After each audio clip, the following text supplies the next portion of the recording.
Sir నేను ఒకటి విన్నాను, బేసికల్లీ పర్టికులర్గా మీ కాన్స్టిట్యువెన్సీ ఎలాంటి కాన్స్టిట్యువెన్సీ అంటే ఇప్పుడు ఇది ఆస్తులమైనా గెలవాలి, ఏదో ఒకటి అప్పులు చేసినా గెలిచేయాలి, ఏదో ఒకటి ఎక్కువగా ఖర్చు పెట్టి ఎలక్షన్లో గెలిచే కాన్స్టిట్యువెన్సీలో ఇది వస్తుంది గన్నవరం.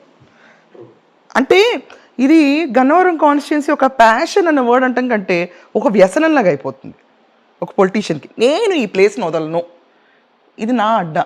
ఇప్పుడు నేను కూడా మీ స్లోగన్స్ విన్నాను సార్ చాలా వరకు.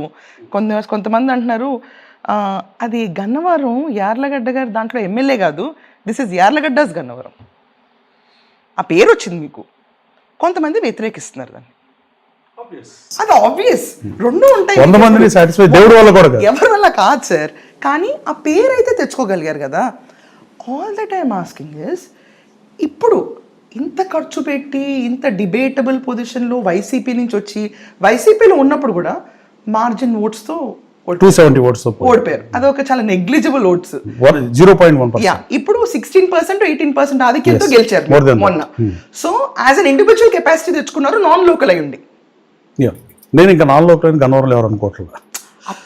అప్పుడు నాన్ లోకల్, ఇప్పుడు మీరు మావారు, చరిత్ర దాచిన దాగం దేశం, మా మనిషి, మా కాన్స్టిట్యువెన్సీ మనిషి, కానీ అప్పట్లో ఎవరు non local 100%. So non local కెపాసిటీకి 200 మార్జిన్ అంటే వల్లంనేని వంశీకి లిటరలీ గుండు కొట్టించి కూర్చోబెట్టినట్టే.